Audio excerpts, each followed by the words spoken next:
Thank you all very much for coming out to what is actually the 28th annual Phyllis Clarke Memorial Lecture. I'll explain a little bit more. Many of you, this is a tremendous turnout. I was just commenting on to Thomas that I don't think we've had more people out to the lecture in any year that I've been involved with it. And Thomas said, yeah, well, we should thank Trump. It's a good point, right? Had Donald Trump not been elected, would we all really want to learn more about what's wrong with America? It's kind of a big question. We might be here for a while.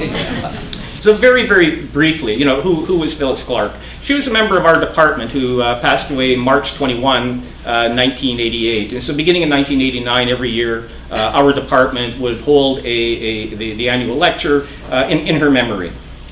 And she lived a life devoted to socialism, trade unionism, feminism, and community activism. And all of that, of course, informed her teaching.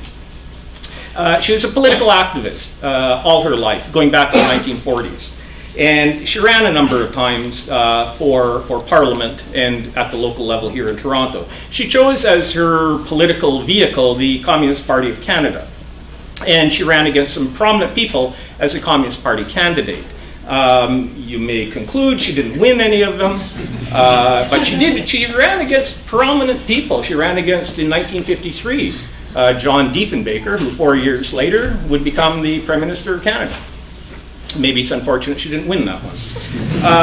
In 1962, she ran here in Toronto in the riding of Davenport, and she was also a founding member of the Canadian Union of Educational Workers. Basically today it would be sessional, part-time university faculty, of which they are now legion, and that eventually became part of the Canadian Union of Public Employees.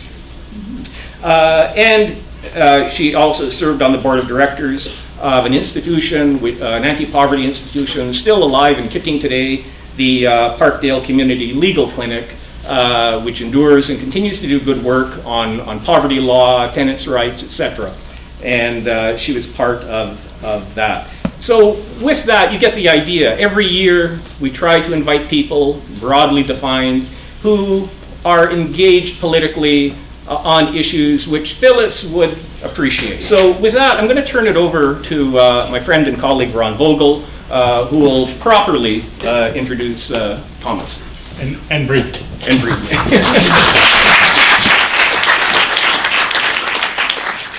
So I should mention where the idea came from to invite Thomas Frank was I was teaching a course in the fall on American presidential elections. And after predicting to my class that Hillary would get 300 electoral votes, I decided I wasn't very confident to speak on this topic. And we better find somebody who could tell us what the heck is going on. So with that in mind, and I had read a very insightful op-ed piece that you had written in The Guardian, which was thinking this was a guy maybe who could help us understand what's happening. So let me introduce Thomas Frank. He is born in Kansas City, which is somewhere in the middle of the U.S. and in one of two states. He can explain which. He's the founder of the Baffler magazine, author of What's the Matter with Kansas, Listen Liberal, several other books, the Pity the Billionaire, and so forth. Was a past columnist for the Wall Street Journal and Harper's magazine, and has done a number of commentaries and spoken on issues related to the fortunes of the Democrats in elections, the way the U.S. system works, if it has consequences in terms of parties winning and policy issues that get dealt with. And tonight hopefully helps us understand how to get through the next 4 years. All right.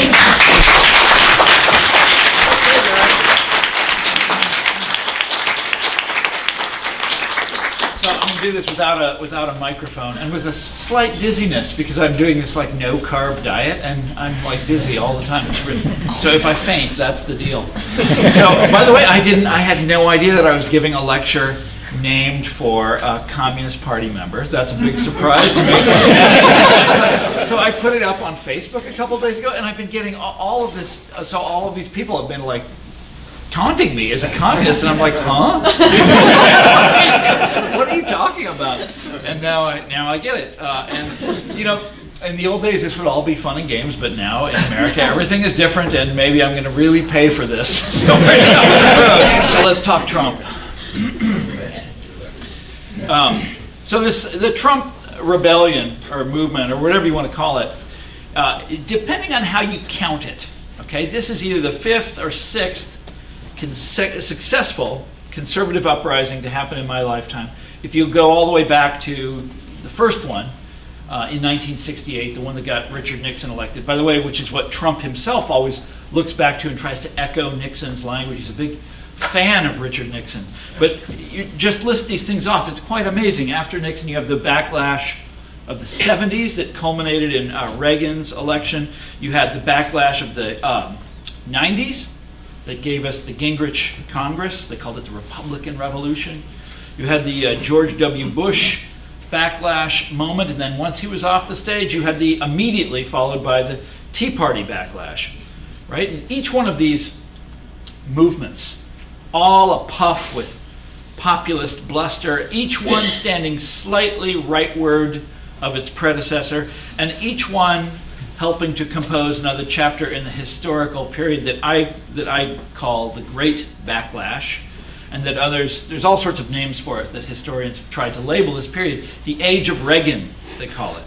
The Age of Greed, the Conservative Ascendancy.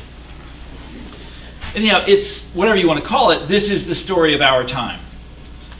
And it is just mind-blowing to me the way it keeps chugging along.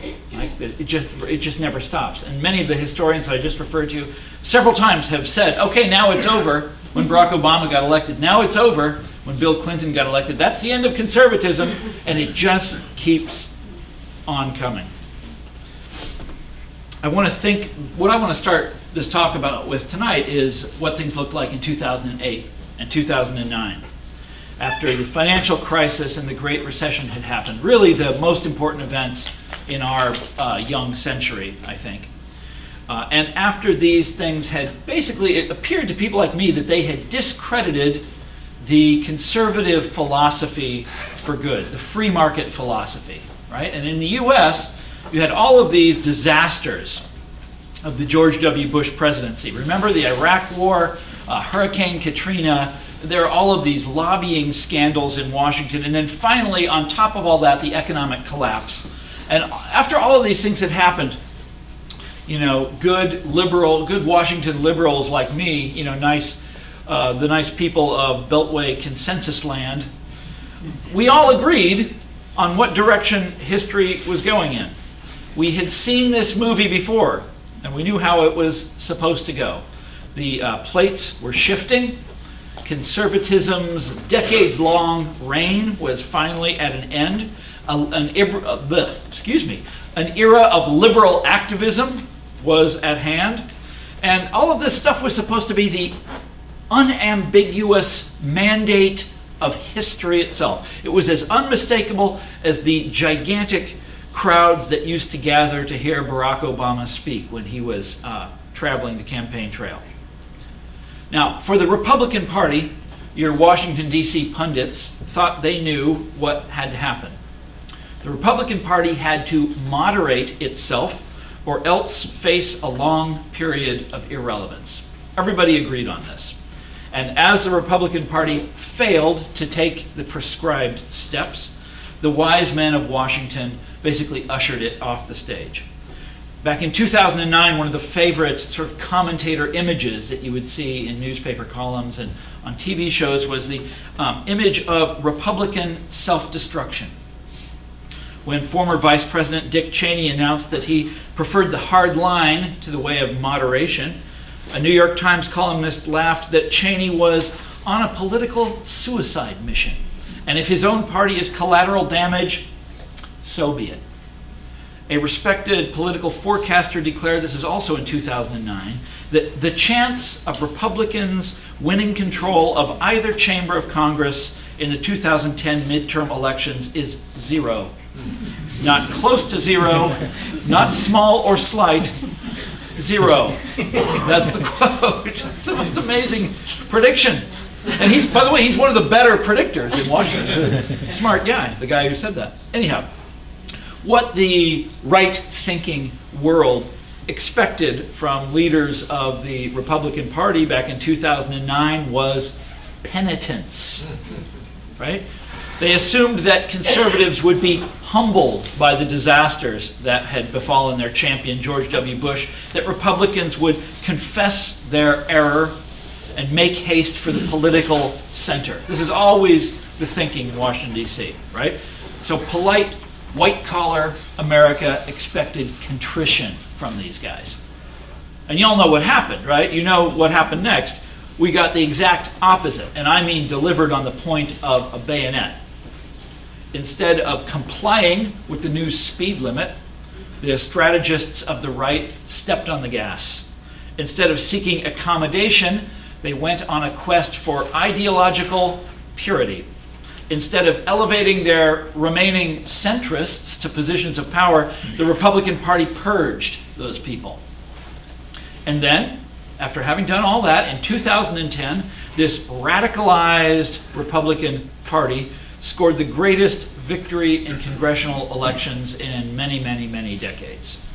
They took 600 seats from Democrats in state-level elections. They purged Republican moderates from the Senate and from the House of Representatives. And then in 2014, they finished their conquest of Congress. And today, the tragedy is complete. What we have seen now, just here in the last couple of months, is a historic wipeout for the Democratic Party, who just a few years ago were so utterly sure of themselves. I mean, these are guys who thought that they had all future presidential elections in the bag. And they would tell you all about it, their reasoning, why they thought that. They'd prove it to you with math. What the hell went wrong? Okay, this story as well, the story of what went wrong, also starts with the financial crisis and the Great Recession, which for many Americans still has not come to an end. Now, when this historical chapter began, back in 2008 and 2009, plenty of liberals, again, they thought they knew how it was going to unfold. It was supposed to be mechanical, almost. When markets disintegrate and layoffs mount and foreclosures begin, you know what's going to happen, right? Pretty soon the people are going to be out in the streets and they're going to be screaming for blood. And the idols of our past will become the targets of our derision. And we will demand, we will insist that the government step in and do something about this, that they punish the perpetrators, they rescue the victims. And the people look for insurance against further catastrophe. And they look for stricter regulatory supervision of the economy to make sure it never happens again. And the reason we thought that was what was going to happen this time around is because that's what happened last time around in the 1930s.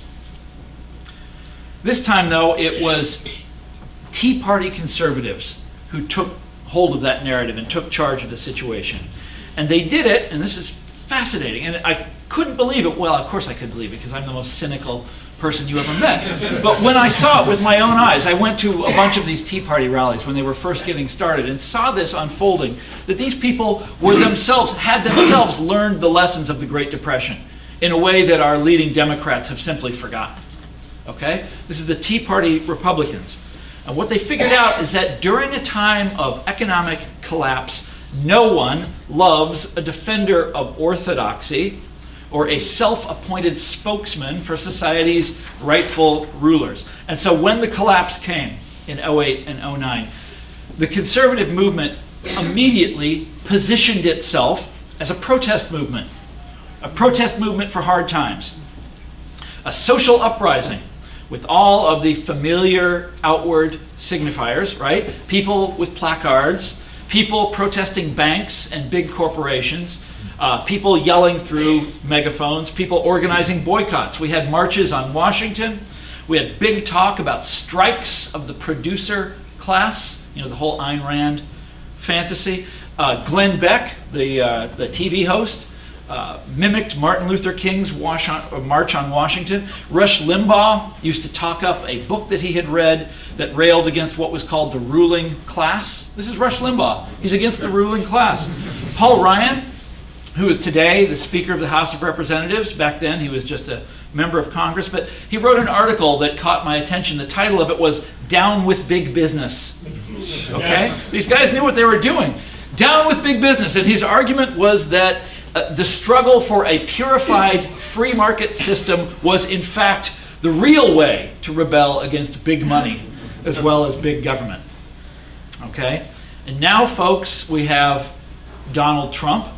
I was at the Republican convention in Cleveland last summer, and they introduced him as America's blue-collar billionaire. Seriously. And they, if you listen to his speech, go back and listen to his convention speech, because it is uncanny. It comes right out of, or big parts of it are just swiped right from Franklin D. Roosevelt, right? He pledged himself to the working class voters who were left behind by our current recovery. I have visited the laid-off factory workers and the communities crushed by our horrible and unfair trade deals, Trump said. It was an unmistakable echo of Roosevelt. These are the forgotten men and women of our country, people who work hard but no longer have a voice. So in his way of looking at the world, it wasn't conservatives who were pawns of big money. It was Democrats. It was the liberals. And here's what he said. Big business, elite media, and major donors are lining up behind the campaign of my opponent because they know she will keep our rigged system in place. They are throwing money at her because they have total control over everything she does. She is their puppet, and they pull the strings. It's a devastating image. It's completely and utterly, well, it's not completely false, actually. Hillary outraised Trump 2-1. You know this? She raised twice as much and spent twice as much money as he did. And a lot of it from these Wall Street banks. The Wall Street banks did not support Trump in this go-around. Anyhow, that's what he said. Now he's in office, and he's going to cut their taxes. I know. Look. Okay. We can laugh about it. We're in Canada. Look, there can be no doubt now. He's been in office for, 5 days? There can be no doubt now that this man is a hypocrite, in addition to being a vulgarian and a bigot. But listen, the man connected emotionally. There's no question about it. And he did it by talking the way Democrats used to do. Just like the Tea Party movement, stealing all the outward signifiers, swiping it from the Democrats. Now, I don't know, maybe you've read some of my books here, and you guys know that I have spent my entire adult life criticizing conservatives. And it has been a lot of fun doing this over the years, right?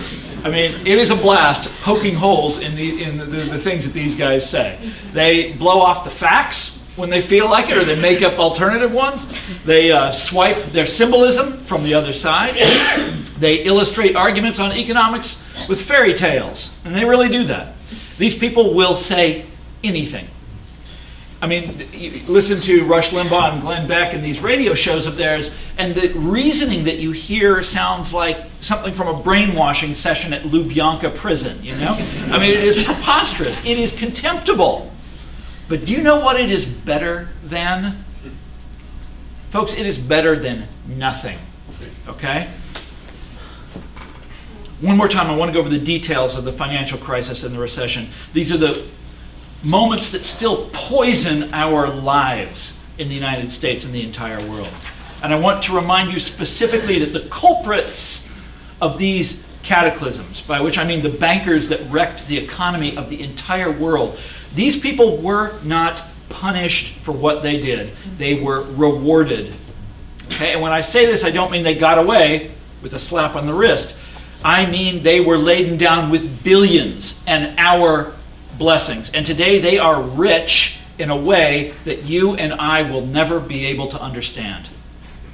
And all of these things happened courtesy of the noble and democratic Obama administration, the officials of which then conducted themselves as though nothing really unusual had happened at all. The bailout money was recouped, they say, right? The experts understand these things. Nothing to see here. Step away from the vehicle. Folks, you could not have contrived a scenario better calculated to destroy public faith in American institutions. I mean, seriously, what is the point of hard work, of scrapping for a few dollars more at some lousy hourly wage when dishonest financial trickery is so profitable? Why play by the rules when they obviously don't apply to everyone? When louts and bullies and crooks take home society's greatest rewards. This is the bailouts that I'm talking about here, folks. And they set up a perfect environment for populism in the old Jacksonian tradition, for what we call in Kansas calamity howlers, for Jeremiah's raging against the corrupt and the powerful.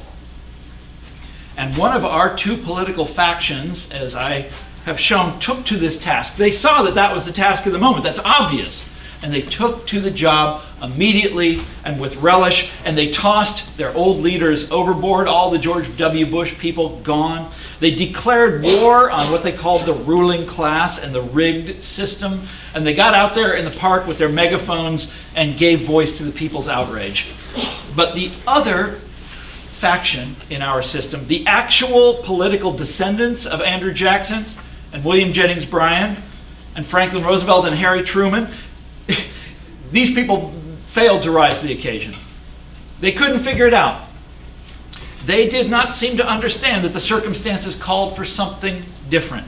They could not embrace the requirements of the moment, even though responding to hard times was once their party's very reason for being. This is why we have a Democratic Party. It's because of Franklin Roosevelt and the Great Depression. And here comes Barack Obama in 2008, and he is elected. You remember what this was like. In this massive wave of hope and enthusiasm.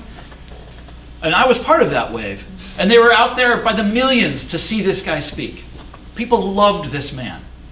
And he was elected, to bring down the sledgehammer on Wall Street, and instead chose to continue the policies of the George W. Bush administration, essentially unchanged on this one area, right?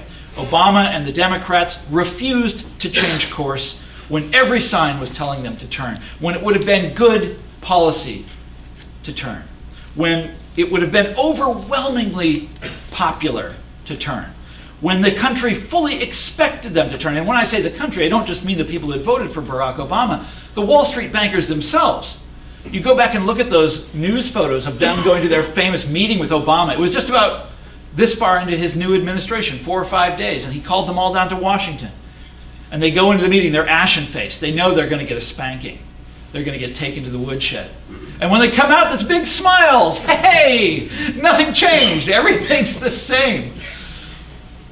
And lastly, I want you to remember, it was fully within Barack Obama's power at that time to take the country in a different direction. It would have been healthy, would have been good for the economy. The public expected him to do it. Everyone expected him to do it. It would have been massively popular, and he totally had the power to do it. And instead, he did everything he could to foam the runways for the banks. Y'all familiar with this expression? Foam the runways. We'll talk about it in the question period. His Treasury Secretary said, that's what we need to do. We have to foam the runways for the banks. Just think of all the Bush administration bailouts that Obama failed to unwind or even to call into question. Think about the bad regulators that he never fired, the cram down that he never pushed for. We'll talk about what that was too. The receivership of the zombie banks that never happened. We put banks out of business every day in America. It's a common procedure. But not Citibank. Oh no. Not those guys. Think about the FBI agents that never got shifted over to white-collar crime. The executives of the bailed-out banks that it was totally within his power to fire, right? Because he bailed them out, he has seats on the board. Nothing. Think of the too big to fail institutions that never got cut down to size. The top bankers that were never prosecuted for anything on the long, long list of obvious frauds that were committed in the last decade. Now, Barack Obama did not play this issue, this greatest of all issues, the way he did because the white working class rose up to defend, their friends on Wall Street or something like that. He didn't play it this way because forcing the Republicans to defend bankers would have been really bad politics. Nor did he do it this way because the presidency lacks the power, the authority to do it. He had total authority to do everything I just described. Barack Obama played this issue the way he did because that's how he wanted to play it. We have to understand that. We have to get our minds around that. He did it that way because he wanted to do it that way. Okay, why? This just pushes the question back further. Why? What the hell is wrong with the Democratic Party? Why do they do things like that? Well, the problem doesn't begin with Barack Obama, of course. It doesn't begin with Hillary Clinton. It goes way, way, way back. Now, when I was young, back in the 1970s and the 1980s, you'd read the newspaper and you'd read about the Democratic Party, and they were forever fighting with themselves and grappling over their identity, who they were, and what they stood for. And this went on for decades, all through the 70s, all through the 80s, right up into the 1990s. And there were all of these different factions in the Democratic Party, and they would fight like cats and dogs, okay? And you can go back and read all their literature and their magazines and all their op-eds and this kind of thing. But what's really interesting to me is that all these different factions, fighting and fighting and fighting, but they all agreed on one thing. They all came together on one thing. And that was that the Democrats had to turn away from the legacy of the New Deal with its fixation on working class people, its hatred of banks, and its dream of a comprehensive welfare state. They knew we had to turn away from that. Everything else was up for grabs, but the legacy of Roosevelt had to be dropped. Now, the man who eventually came to symbolize this change was, of course, President Bill Clinton, who brought a new kind of Democratic administration to Washington. They even called themselves New Democrats. And if we want to understand what went wrong with the Democrats in the last couple of years, this is the period that we have to start with. So, Bill Clinton comes to Washington, and instead of paying homage to the legacy of Franklin Roosevelt, which every Democrat had religiously done before him, they'd play Roosevelt's favorite song and they'd remember all of his favorite lines and all this kind of thing. Clinton does away with all that. And instead, you look at his record, did these amazing favors for Roosevelt's enemies, for the banks, for the radio networks, for the power companies, for bosses, basically. Think about it. He deregulated Wall Street, and it wasn't just one or two measures. It was again and again and again, all these different deregulatory measures, all sorts of things that Ronald Reagan could never achieve. He got them done. He ensured, for example, that derivative securities would be traded without any kind of supervision or oversight. A disastrous idea. He deregulated radio and telecoms in America and basically put an end to the federal welfare system. We used to have we'll talk about the details of that later, but it's gone now. The system's over with, and that was Bill Clinton. Among other things, he also had a plan for privatizing our Social Security system and was actually going to go forward with it. He had a deal arranged with Newt Gingrich. They saw eye to eye on this. And they had it all figured out how they were going to do it and what it would look like when they were done and how they were going to roll out the plan. And Clinton even took the first step in rolling it out. And then the next day, boom, Monica Lewinsky. Yeah, she saved Social Security. But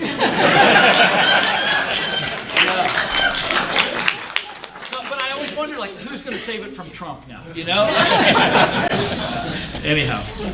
We'll talk about that later too. Anyhow, so interesting thing about Bill Clinton. So when he was running for the presidency in 1992, he had this strategy as a candidate where he would go out of his way to insult or to distance himself from some traditional Democratic constituency like organized labor or minorities. And in this way, he would assure the public that he was his own man, that he didn't answer to any of these, what they called special interest groups. And the classic example of this was when Clinton contrived to insult Jesse Jackson to his face. Do you all remember this? You probably don't. I mean, it's not, I don't know why you would. It's not, in Canada. But it was this famous moment, they called it the Sister Soldier moment, and it was complicated, but suffice it to say, he set this up, the cameras are rolling, and he insults Jesse Jackson. And the logic here was that people that Jackson represented had nowhere else to go. Okay, this is the famous phrase from the Clinton years. They've got nowhere else to go. What are they going to do? Vote for Republicans? We know that's not going to happen. And so he treated all sorts of different groups in this way. They've got nowhere else to go. In fact, he did the same thing to organized labor 1 year into his presidency when he signed the North American Free Trade Agreement. And this is a very critical point, especially for understanding how Trump happened. Okay? NAFTA was negotiated by the Republicans. You all know what NAFTA is, right? I think it means something different to Americans, but it was negotiated by Reagan and George H.W. Bush, Bush's dad, and but they couldn't get it through Congress because Congress at the time was controlled by old school Democrats, pro-labor style Democrats, and they hated NAFTA, and it took a Clinton to do it. Bill Clinton comes in with Rahm Emanuel standing at his right side, and they do it, man. They set up a war room, and they run the bulldozer right over those labor guys, okay? And they get NAFTA passed. And this, when he did this, now, again, the logic was they've got nowhere else to go. But think about it. He wasn't just insulting them, as he had done with Jesse Jackson. When he got NAFTA passed, he was conniving in their ruin, okay? He was assisting in the destruction of their economic power. Bill Clinton was doing his part to undermine his own party's greatest ally, to actually destroy their economic power, and to ensure that in any kind of negotiation between management and labor, from here on, management would always have the upper hand. They always have that atom bomb in their pocket, right? Because they can always say, any grievance you make, any complaint you make, they're like, we're moving to Mexico. We've got this deal, we can do whatever we want. And they make this threat all the time. This is on the record, people have studied it. We know how many contract negotiations they bring this up in. It is almost all. They do it all the time. Now, and sometimes, as we know, they follow through. I mean, it happens quite often, as Trump will remind you, as he talks about endlessly. So this is the important thing, though. In passing NAFTA, Clinton made the problems of working people in the U.S. materially worse. Now, this has come back to haunt the Clinton family in a huge way, an enormous way. But at the time, nobody could see that coming, right? These people have nowhere else to go.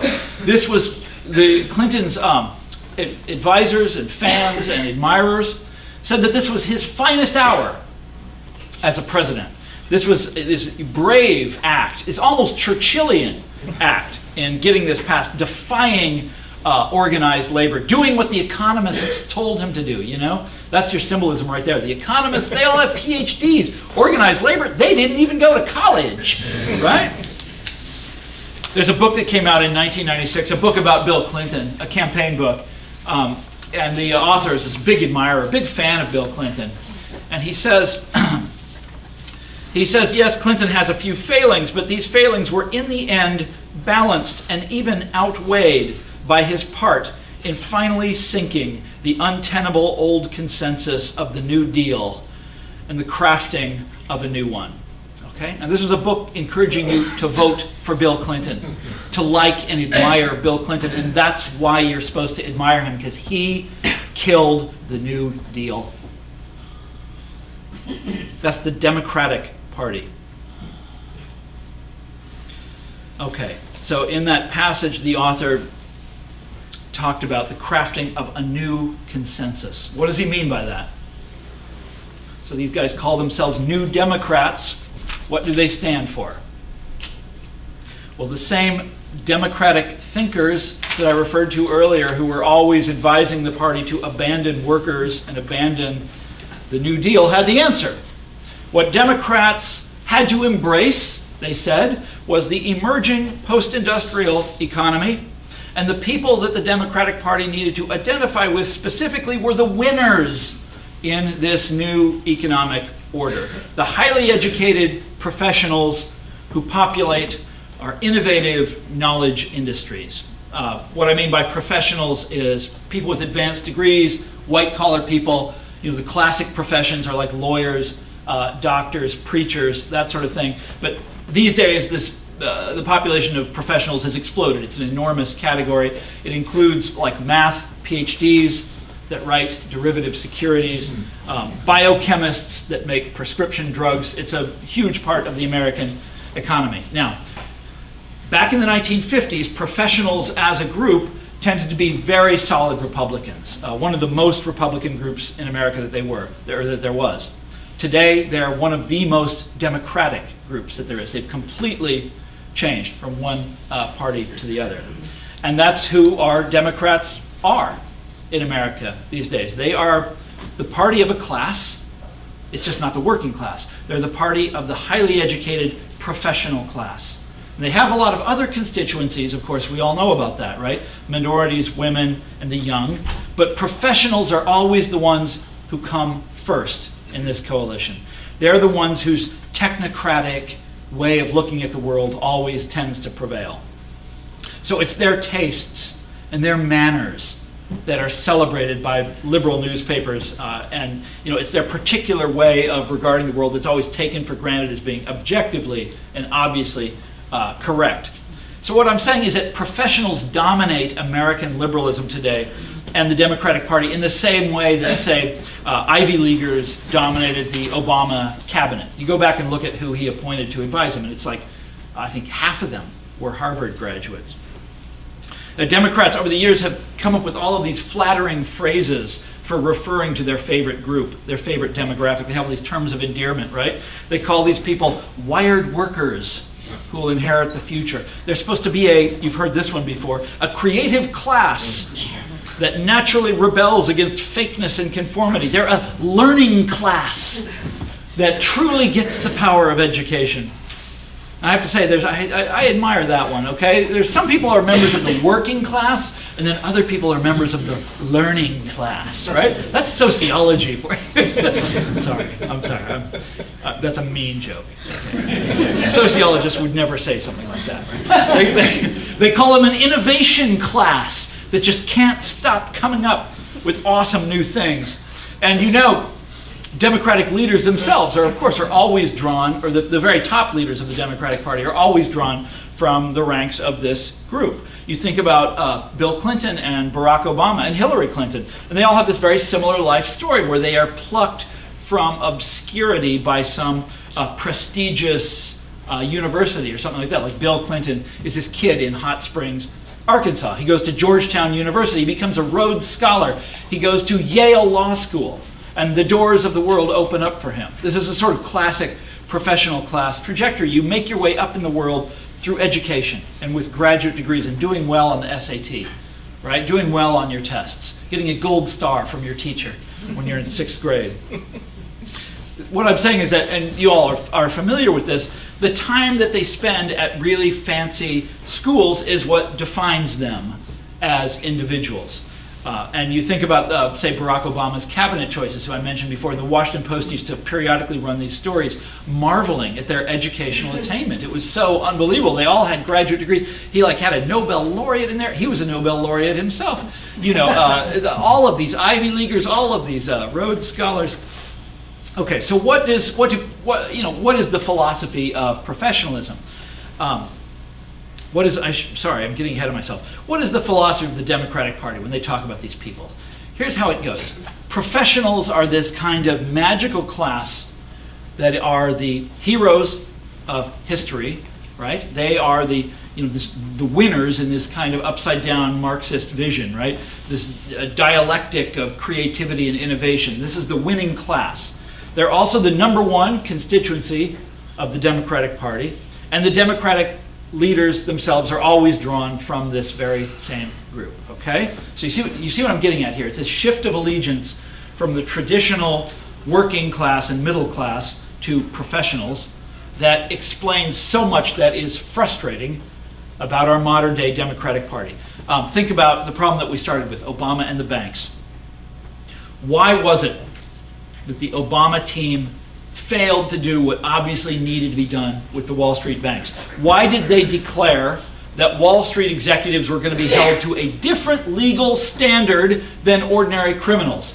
And they did say this, by the way. The guy who said it had to resign immediately, but he said it. Okay? Why did this administration choose Wall Street over average Americans again and again and again and again? Because for the sort of achievement-conscious people who fill the Democratic Party, investment bankers were more than friends. These guys were classmates. Okay? These guys were they themselves. You look at the Treasury Department under Obama and you look at the Wall Street banks, it's the same people. They all know each other. They go back and forth through the revolving door. There's no difference. They look at Wall Street. They say, you know, this is an industry filled with people of subtle minds. This sophisticated jargon, oh, they love that stuff, you know, the sophisticated, oh my God. And this extraordinary innovativeness, right? Financial innovation. These are exactly the sort of creative individuals that Democratic Party theory tells us we must honor and respect. You don't take a sledgehammer to Goldman Sachs. No, they're making these financial instruments that are so admirably complex, right? It's like financial rocket science, as one administration official said. And by the way, he said that as a way of explaining why they didn't prosecute these guys. It's financial rocket science. No one can understand. And it's exactly the same for Big Pharma, right? So innovative. You can't import generic drugs from Canada. No, you have to protect Pfizer. You have to protect these innovative companies. So vulnerable. And folks, mega dittos for Silicon Valley, right? This industry that can do no wrong in democratic eyes. I mean, so lovable. Mark Zuckerberg, so professional. Right? Eric Schmidt, right? So creative that for this one industry, enforcement of our country's antitrust laws was basically suspended, just for these guys. So what does the party of the professional class believe in? What's their philosophy? Now, the most important item, you know what it is. It's meritocracy, of course. Meritocracy, the idea that the successful deserve their rewards and that the people who are on top are up there because they are the best. And this is the first commandment of the professional class. Everybody gets what they deserve, and what they deserve is defined by how they did in school. Okay? And the only solution to inequality, you know, you complain about inequality all you want, but we all know what the real answer is. You got to go to a good university. You got to major in the right things. You know? Don't come crying to me. This is a philosophy of winners. And the Democratic Party is a party of winners. And that's what the left party in our system in America is today. It is a party of the new economy winners. When Barack Obama was leaving office just a few weeks ago, last week, he published a bunch of articles. The Washington Post called them his closing arguments. He published them in academic magazines, like the Harvard Law Review. I mean, there's a reason that Hillary Clinton's presidential campaign was all about reaching out to highly educated suburban Republicans. There's a reason she did so extraordinarily well in wealthy college towns. Now, for the working people that the party used to care about, Democrats figure, they got nowhere else to go, in the famous Clinton era expression. The party just doesn't need to listen to their concerns any longer. Well, folks, this is the answer. This is the key to the whole mystery. Those people finally found somewhere else to go. That is the story of our time. Now, I wonder a lot these days, in this awful time, what things are going to look like after our new, revitalized right does what they want to do over the next 4 years. Now, maybe they will push too far, and the conservative drift of the last 50 years will finally stop, and reverse itself like a pendulum does. Just some force of nature. God will reach down and send things in America back the other direction. Or maybe, as my country clambers further down into the sulfurous pit called utopia, the thinking of our market-minded friends will continue to evolve. And before long, they will have discovered that certain once uncontroversial arms of the state must be amputated immediately. What are interstate highways and national parks, they'll ask, but wasteful subsidies for leeches who ought to be paying their own way? What is disaster relief but a power grab by losers that can't get themselves out of the path of a hurricane? Now, you know that Social Security will have to go on the chopping block, of course, as the essential injustice of protecting the weak dawns on them, right? Why should society pay for the retirement of someone that hasn't been all responsible and collected Krugerrands like everyone knows you're supposed to do? Every problem that I have spent my life worrying about is going to get worse. Inequality, global warming, financial bubbles, but it won't matter.